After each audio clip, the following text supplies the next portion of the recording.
আর্য,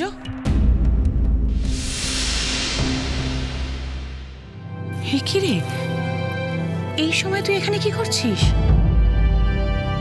কাকিমণি, আমি একবার ঠাকুর ঘরে যাব। এখন? হ্যাঁ কাকিমণি, আজ আমাদের নতুন জীবনে প্রবেশ করার প্রথম দিন, তাই ভাবলাম রাধা মাধবের কাছে প্রণাম করে তার আশীর্বাদ নেব। ভালো থাক, সুখী হ তোরা। এইভাবেই একে অপরের পরিপূরক হয়ে ওঠ তোরা। সারাটা জীবন একে অপরের শক্তি হয়ে পাশাপাশি থাকিস। আচ্ছা নে, যা রাধা মাধবের কাছে প্রণামটা সেরে চারুর কাছে যা। ও বোধহয় তোর জন্য এখন অপেক্ষা করছে। Thank you কাকিমণি।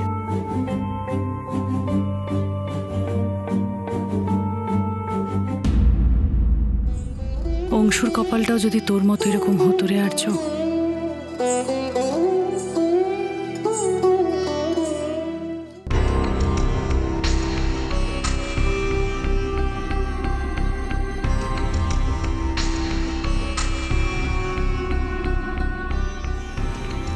যাবি তো, চ, কথাটা তো বলতে হবে।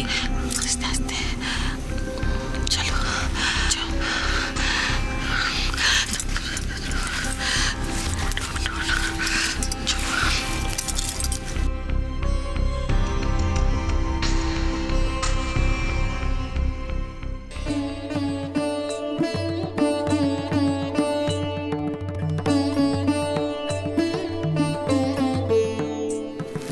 বৌমা,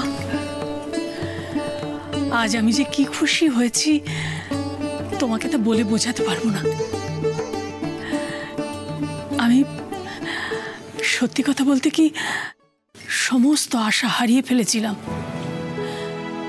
আমার কেবলই মনে হতো দাদু ভাইকে সারাটা জীবন এরকম একা একাই থাকবে।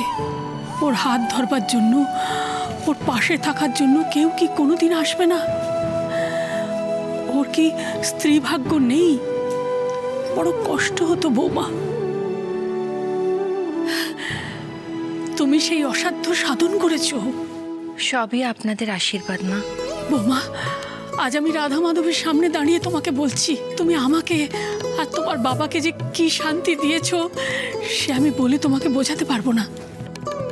আমরা চোখ বোঝার আগে দাদু ভাইয়ের এমন লক্ষ্মীমন্ত সোনার টুকরো বউ ওর পাশে দেখে যেতে পারলাম, এই জন্য তোমাকে আমরা দু হাত তুলে আশীর্বাদ করছি বৌমা। বিয়ে নিয়ে শর্তের কথাটা কি আমার মাকে বলে দেওয়া উচিত? বৌমা, তুমি দাদু ভাইয়ের জন্য পরশ পাথর খুঁজে এনেছো। আমার অভিজ্ঞ চোখ দেখতে ভুল করে না। তাহলে তারপরে তোমার এত চিন্তা কিসের বৌমা? সত্যি মা, আপনার চোখে সবটাই ধরা পড়ে, কিচ্ছু এড়ায় না। মা,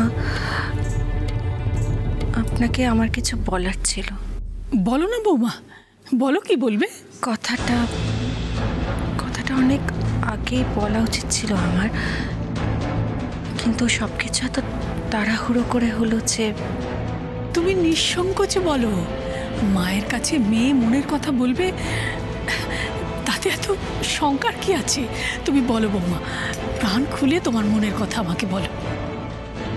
মা, বৌমা,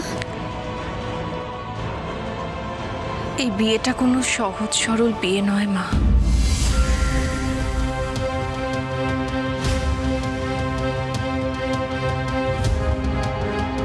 সবটাই হয়েছে একটা শর্তের উপর ভিত্তি করে।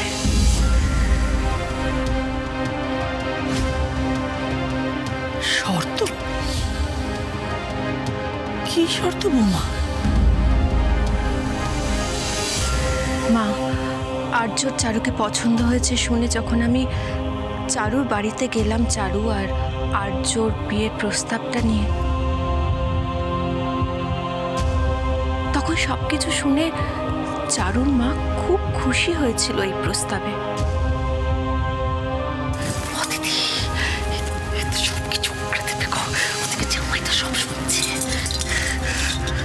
তখনও আমি সত্যিটা ওনাকে বলতে পারিনি। কিন্তু কোনো মিথ্যের উপর দাঁড়িয়ে কোনো সম্পর্ক তো শুরু করা যায় না মা। তাই যখন ওনাকে আমি সত্যিটা বললাম, প্রথম কথা হলো, এরকম একটা অন্ধ ছেলের সম্বন্ধ আপনি আমাদের বাড়িতে আনলেন কি করে? আপনি ভাবলেন কি করে? হ্যাঁ, ভাবলেন কি করে এরকম একটা অন্ধ ছেলের সঙ্গে আমি আমার মেয়ের বিয়ে দেবো? ওনার মেয়ে গুণী, সুন্দরী। অন্ধ ছেলের সাথে ওনার মেয়ের বিয়ে দিতে চাননি মা।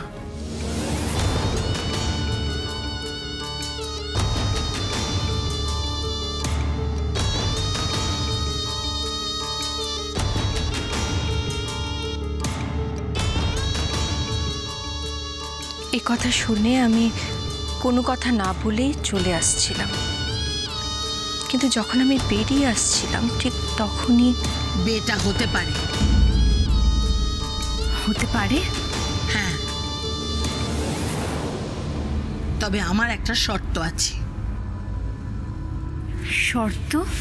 আমার ছোট মেয়ের সঙ্গে আপনার ছোট ছেলের বিয়েটা দিন না। আমি যদি চুমকির সাথে অংশুর বিয়ের শর্তে রাজি না হতাম, তাহলে হয়তো আর্যকেও চারুর মতো একটা মেয়ে আপন করে নিত না মা। আজ রাধা মাধবের সামনে দাঁড়িয়ে সত্যিটা আপনাকে না বলে পারলাম না মা। চারুর মতো ঘর আলো করা বউ পাবো বলে আমি শর্তে রাজি হয়ে গেছিলাম। সব বলে দিল করতে দিয়ে, কিচ্ছু বাকি রাখলো না। আপনি বলুন মা, আমি কি ভুল করেছি মা?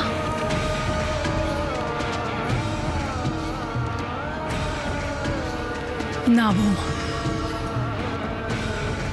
তুমি কোনো ভুল করনি। আমি তোমাকে বলছি,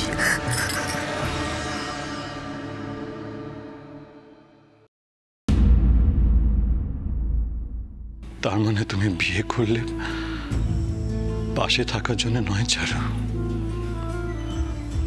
শর্ত রেখে।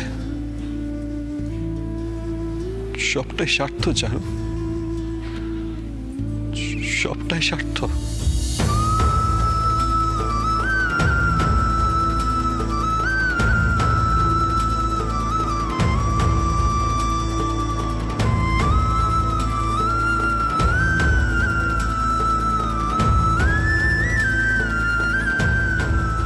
নিজের বোনের বিয়ে হবে বলে তুমি আমাকে দয়া করলে চারু, দয়া।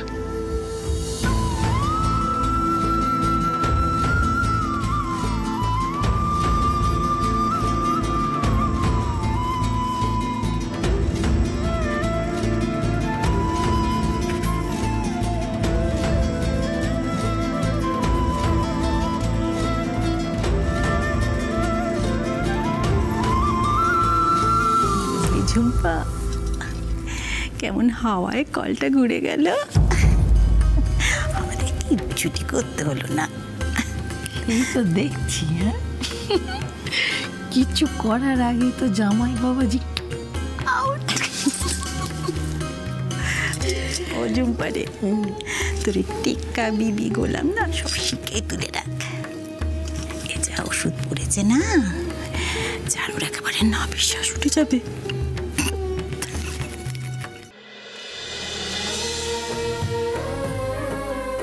উনি এখনো আসছেন না কেন?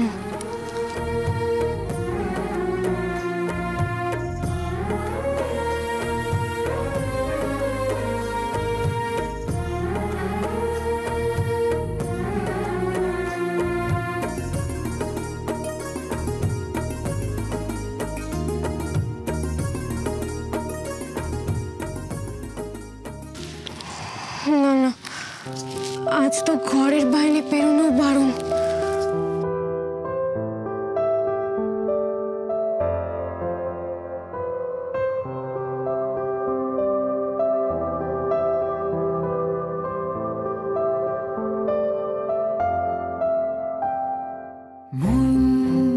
সোহাগে মন যখন একা ঘর ছাড়া, চোখ সাক্ষী হোক ঠিকানা পা স্বপ্নেরা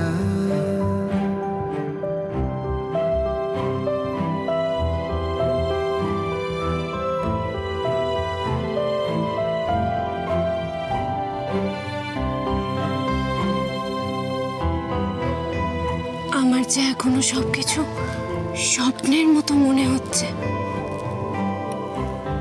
মাধবপুরের সেই বোকা মেয়েটা, যার জন্য আপনাকে লুটেনদের কাছে কত অপমানিত হতে হয়েছিল, সেই মেয়েটা আজ আপনার বউ।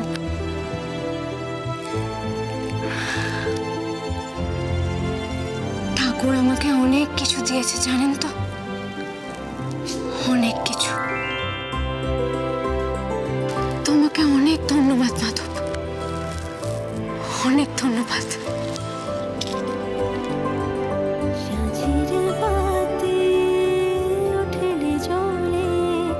জোনাকিরা গল্প শোনায়, আলোর জাহাজ ভাসিয়ে দিলে ভান ভাসিয়ে তোমার পাড়ায়। সাজের বাতি উঠলে জ্বলে, জোনাকিরা গল্প শোনায়।